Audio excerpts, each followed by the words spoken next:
जय हिंद। दिल्ली पुलिस के down the memory lane programme में मैं रंजित त्रिश आपका स्वागत करता हूं। आज हमारे साथ एसीपी श्री अतर सिंह मौजूद हैं। अतर सिंह साहब स्पेशल सेल में पोस्टेड हैं और इसी माह अपनी शानदार सेवाओं के बाद में रिटायर होने वाले हैं। तो आज अतर सिंह साहब से पूछेंगे कि इनका सफ़र दिल्ली पुलिस में कैसा रहा। तो सर, आपका स्वागत है। Thank you. सर, शुरुआत में हम आपसे ये पूछना चाहेंगे कि आप अपनी सेवाओं को एक वाक्य में किस तरह सम अप करेंगे? जी, एक्सीलेंट कैरियर, डीपली कंटेंटेड हूँ मैं, प्रोफेशनली और पर्सनली भी। दिल्ली पुलिस में जो सेवा करने का अवसर मिला उसमें बहुत बड़ा नाम, फेम, रिकग्निशन मुझे थैंक्स टू दिल्ली पुलिस मिली। उसके लिए मैं हाईली ग्रेटफुल हूँ दिल्ली पुलिस का, एक प्रीमियम पुलिस फोर्स का। थैंक यू दिल्ली पुलिस, और इस प्लेटफॉर्म के लिए thank you PRO so much. Sir, आप 1988 में आप दिल्ली पुलिस में बतौर सब इंस्पेक्टर तैनात हुए। उसके बाद में आपने अलग अलग जगहों पे काम किया। तो इस दौरान आपने समय के साथ में पुलिस की व्यवस्था को बदलते हुए देखा है, तो उसके बारे में बताएं सर। जी, हम 98 में दिल्ली पुलिस ज्वाइन की थी। इनिशियली ट्रेनिंग स्टार्ट हुई, फिर डी कोर्स हुआ। उसके बाद पहली पोस्टिंग मेरी नॉर्थ डिस्ट्रिक्ट में हुई, जहाँ पे मैंने डी कोर्स कंप्लीट किया। तो उस टाइम कुछ भी नहीं था टेक्नोलॉजी के नाम पे। इवन हमारे पास फोटोस्टेट मशीन्स नहीं थे पुलिस स्टेशन में एट दैट टाइम। फोटोस्टेट भी हम बाहर करवाते थे, सब कुछ हैंड रिटन था। बहुत मुश्किलें होती थी, सारी रात लिखते थे। चार्जशीट बनाई, गलती हो गई, दोबारा उसको ड्राफ्ट करो, बहुत टाइम डिवोट करना होता था। अब चीज़ें बहुत चेंज हो गई हैं, ड्रास्टिकली चेंज हो गई हैं। टेक्नोलॉजी इतनी आ गई है। Initially we started from pager. उसके बाद 95 में मोबाइल हैंडसेट्स आए, जो 2-3 साल में पब्लिक के पास पहुँचे। उसके बाद इंटरनेट 2G, 3G, 4G, अब 5G पे आ गए हम।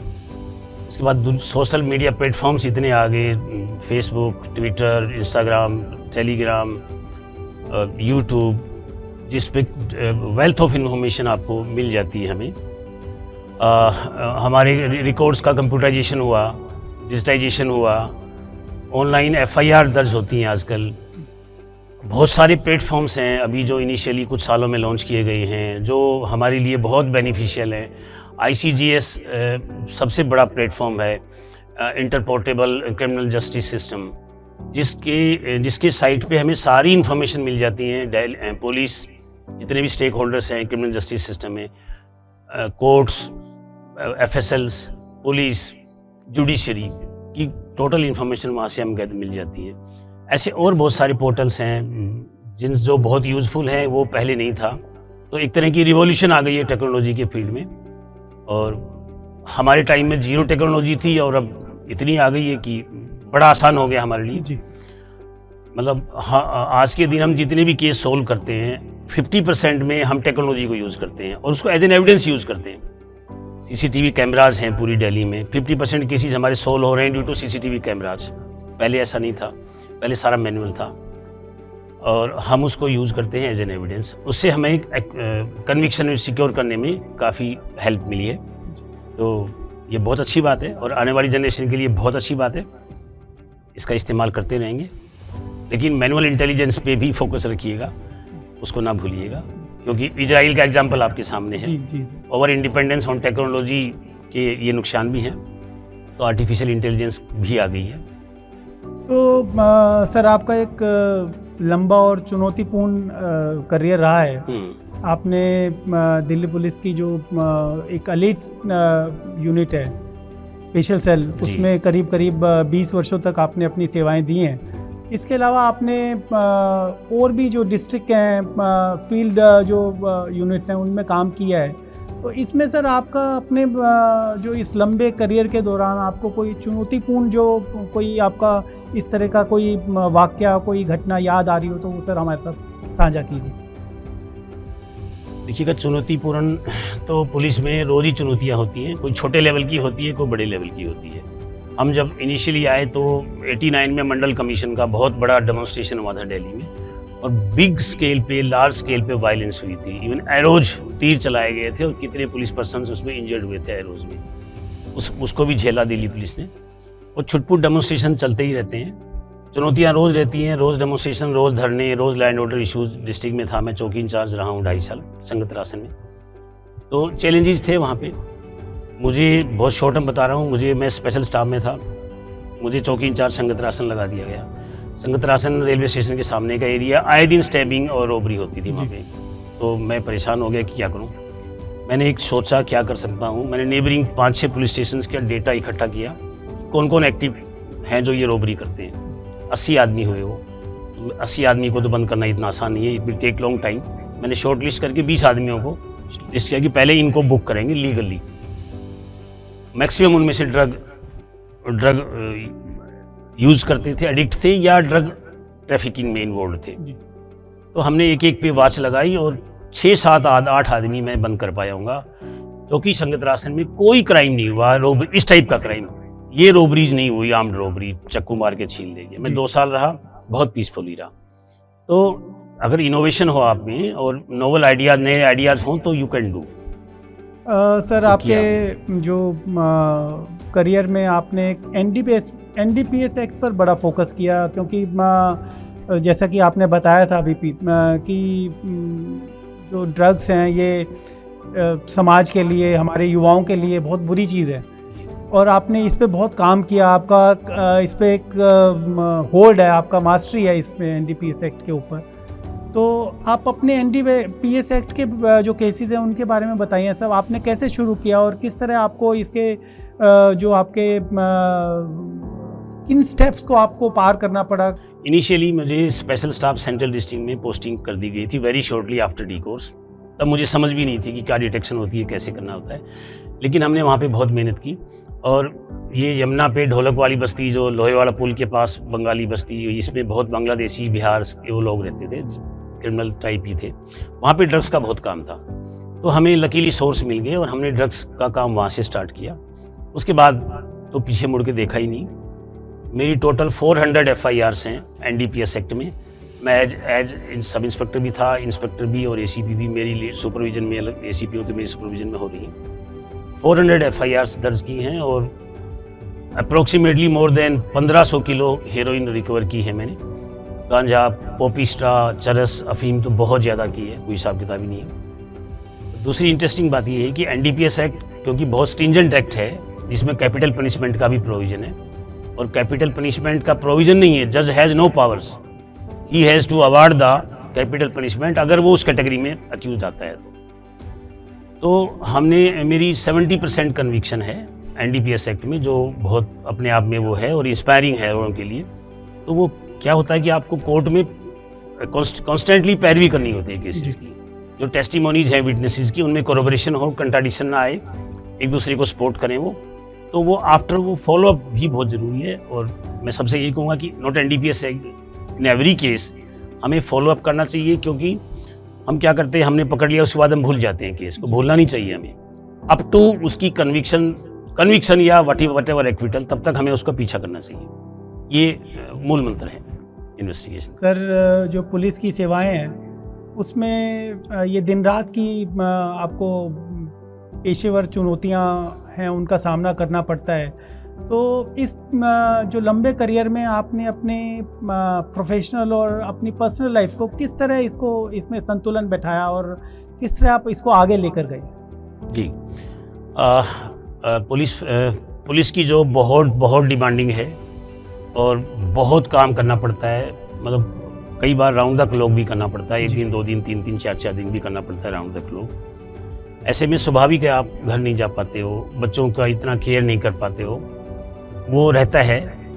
और वो लकीली मुझे मेरी धर्मपत्नी, मेरी बेटर हाफ इतनी अच्छी मिली कि she took care of each and everything, और बच्चों का उन्होंने किया, जो रिलेटिव्स फैमिली मेम्बर्स आते थे उनका ध्यान रखा, तो मैं फोकस कर पाया पुलिस पे। ये मेरे लिए बहुत बड़ा प्लस पॉइंट था। अगर मुझे वहाँ लगानी पड़ती है एनर्जी तो शायद मैं इतना परफॉर्म नहीं कर पाता, पर मैं लकी हूँ इस मामले में, ब्लेस्ड हूँ, बहुत बढ़िया। तो कम्बिनेशन मैं तो नहीं कर पाया फैमिली लाइफ के उसमें, क्योंकि मैं प्रोफेशनली ज़्यादा मैं लगा रहा, लेकिन ओवरऑल बहुत बढ़िया रहा। बच्चे हमारे वेल एजुकेटेड, वेल सेटल्ड है लाइफ में, अच्छा जॉब है सबकी, तो कोई इशू नहीं उस पर। तो सर आपने आपका करीब 20 साल का करियर स्पेशल सेल में रहा। इस दौरान आपने कुछ खूंखार आतंकवादियों को भी पकड़ा, उनके बारे में भी बताएं सर। ऐसे तो एक बहुत सारे टेररिस्ट, गैंगस्टर्स, अंडरवर्ल्ड क्रिमिनल्स को अरेस्ट किया है हमने। बहुत सारे हैं। एक 15 दिसंबर 2014 को एक अमित भूरा नाम का गैंगस्टर था जिस पे 60 केस थे, मर्डर, डकैती, किडनैपिंग, रेप, एवरी एक्सटोर्शन। तो वो कस्टडी से उत्तराखंड पुलिस लेके आ रही थी उसको। बागपत में स्टेशन से उतरे, टेम्पो हायर किया पुलिस ने, जो एस्कॉर्टिंग पार्टी थी। तो क्रिमिनल्स ने पूरी प्लानिंग करके अपने आदमी टेम्पो में बिठा दिए, और मिर्ची थी उनके पास, चिली पाउडर था। उन्होंने एज पर प्लानिंग रास्ते में उन पे मिर्चें फेंक दी पुलिस पर्सन पे। बिल्कुल ब्लाइंड हो गए वो। साथ में उनकी गाड़ी चल रही थी, फायरिंग स्टार्ट की। अमित भूरा को छुड़वा के ले गए। 2 AK-47, 1 SLR और पिस्टल्स, पूरी रेडिंग पार्टी के वेपन्स लूट के ले गए वो। बड़ा हाहाकार हुआ। 10 लाख का सेम डे इनाम हो गया, 5 लाख यूपी पुलिस से, 5 लाख उत्तराखंड पुलिस से। हमने मेहनत करके विद इन ए वीक, 23 तारीख को, 25 तारीख की इंसिडेंट है ये, 23 तारीख को हमने पूरा ग्रुप, नीरज बवाना ग्रुप था इसमें, सारी प्लानिंग वहाँ पे हुई थी नीरज बवाना के मामा के घर, सारे ग्रुप को अरेस्ट किया और एक बड़ा सेंसेशनल केस वर्कआउट किया। AK-47 रिकवर की हमने उस केस में। तो ऐसे बहुत सारे केसेज हैं। बब्बर खालसा इंटरनेशनल का टेररिस्ट था परमजीत सिंह प्योरा, उसको हमने 2006 में अरेस्ट किया। परमजीत सिंह प्योरा वो टेररिस्ट था जो बुड़ेल जेल तोड़ के 2005 में आई थिंक जेल से भाग गए थे सुरंग खोद के। जगतार सिंह हवारा, जगतार सिंह तारा और ये और एक और था क्रिमिनल। तो विद इन ए ईयर हमने उसको विद वेपन्स, विद RDX, उसके पूरे ग्रुप को अरेस्ट किया। परमजीत सिंह प्योरा को 5 लाख का इनाम था उसमें। रविशंकर ACP थे, उनकी लीडरशिप में हमने ये काम, पंजाब में बहुत दिन रहना पड़ा हमें, दिन रात महीनों लगे वहाँ पे, पर फाइनली हमने उसको ट्रैक किया और अरेस्ट किया। ऐसे बहुत सारे केसेज हैं। सर आपको पुलिस मेडल फॉर गैलेंट्री और special medal from home minister भी मिले हैं। सर इनके बारे में बताएं कि कौन से केसेस थे जिसमें आपको ये इन पुरस्कारों से नवाजा गया। देखिएगा, मुझे स्पेशल ऑपरेशन मेडल मुझे और पांच कोलीग्स को, इंक्लूडिंग खुशवा साहब, DIG साहब, उनको जैसे मोहम्मद के हमने 2 टेररिस्ट 2019 में अरेस्ट किए थे, जो दिल्ली में रिपब्लिक डे से पहले ग्रेनेड लोब करने आए थे। 7 ग्रेनेड्स उनको पाकिस्तान से दिए गए थे, जो 4 ग्रेनेड वो JNK में लोब कर चुके थे आर्मड फोर्सेस पे, मिलिट्री पे, और 2 ग्रेनेड यहाँ दिल्ली में लोब करने थे। तो हमने 2 टेररिस्ट को अरेस्ट किया, ग्रेनेड्स उनसे रिकवर किए जम्मू कश्मीर से। ये बहुत बड़ा ऑपरेशन था और एक बहुत बड़ी इवेंट, अनप्रेजेंट इवेंट को टाल पाई दिल्ली पुलिस। इसमें मुझे स्पेशल ऑपरेशन मेडल मिला। गैलेंट्री मेडल मुझे एक मेवात का एक बहुत बड़ा गैंगस्टर था, क्रिमिनल इस्लामुद्दीन, जिस पे 70-80 केस थे, kidnapping, abduction, murder, rape, armed robbery. उसके पूरे ग्रुप को हमने अरेस्ट किया था। उसने पुलिस हमारे पे फायर किया था, लकीली गोली लगी नहीं, तो उसके पूरे ग्रुप को अरेस्ट किया था। 60 केसेस जिसमें 60 करोड़ की ही प्रॉपर्टी रोब की हुई थी, वो केस खोले थे हमने 10 स्टेट्स में, मल्टीपल स्टेट्स में।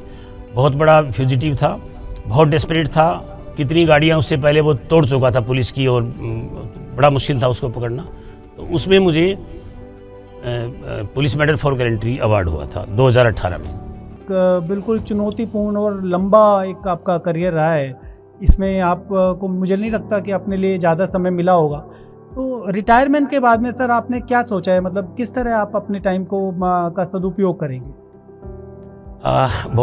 बहुत ऐसी प्लानिंग की नहीं है, ऐसा सोचा भी नहीं है। बस एक बार रिटायर हो लें, उसके बाद देखते हैं। पास में हरियाणा से बिलोंग करता हूँ मैं, 2 घंटे का रास्ता है, एग्रीकल्चर लैंड है वहाँ पे, तो कुछ वहाँ पे करेंगे। वहाँ पे गांव में रिश्तेदारों को, दोस्तों को मिल नहीं पाए। गांव में भी लोग बहुत परेशान हैं, बहुत एंग्जाइटी, प्रेशर जो शहरों में है वो गांव में भी आ गया है। कोई उनको काउंसलिंग करने वाला नहीं है, कोई उनको सपोर्ट करने वाला नहीं है, कोई इनकी चीज़ों को समझने वाला नहीं है। मैंने सोचा है कि अगर मुझे सपोर्ट मिली तो मैं ये सब पे फोकस करूँगा। बाकी दिल्ली में बच्चे सेटल्ड हैं तो दिल्ली आना जाना रहेगा। जॉब करने का कोई इरादा नहीं है मेरा, ये मैंने डिसाइडेड है, लेकिन तो एक्टिव रहूँगा अपनी लाइफ में। दिल्ली पुलिस की आने वाली पीढ़ियों के लिए आप क्या संदेश देना चाहेंगे?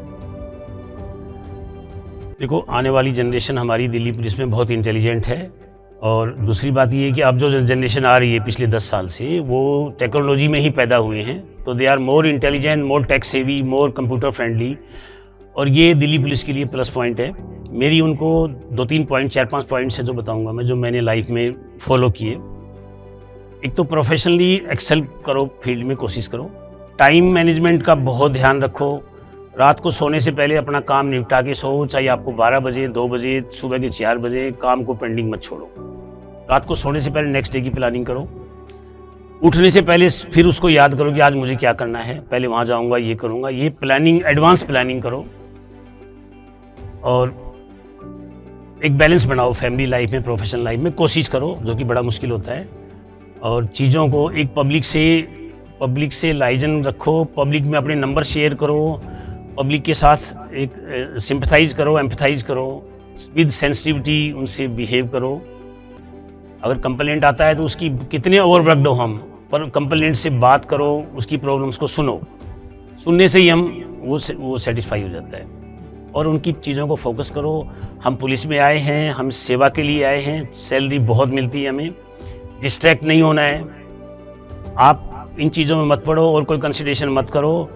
और फिर अपना कॉन्फिडेंस लेवल देखना। आप मैन ऑफ सब्सटेंस होंगे तो उसके लिए पहले आपको मैन ऑफ इंटीग्रिटी होना होगा। तो ये चीज़ें फॉलो करो, आप अस्त व्यस्त नहीं रहोगे, बहुत स्मूथ लाइफ चलेगी, और आप कॉन्फिडेंस लेवल आपका बहुत हाई रहेगा। ये मेरी सबको एडवाइस है। तो मित्रों, ये थे एसीपी श्री अतर सिंह। इनके बारे में एक शेर याद आ रहा है मुझे कि जहाँ भी जाएगा वहीं रोशनी लुटाएगा, किसी चिराग का अपना मकान नहीं होता। तो मैं तो कहूँगा कि ये आज दिल्ली पुलिस से इस महीने रिटायर हो जाएंगे। यहाँ पर इन्होंने दिल्ली पुलिस में काफ़ी अच्छी सेवाएं दी, और उम्मीद करता हूँ कि ये अपनी जो सेकेंड इनिंग है इनकी, उसमें समाज के लिए काम करेंगे, अपने गांव के लिए काम करेंगे जैसा इन्होंने बताया, और अपने खेती बाड़ी के जो इनका काम है उसको देखेंगे।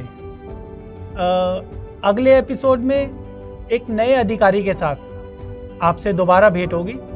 तब तक के लिए मैं एसीपी रंजय त्रिशा आपसे विदा लेता हूँ। जय हिंद।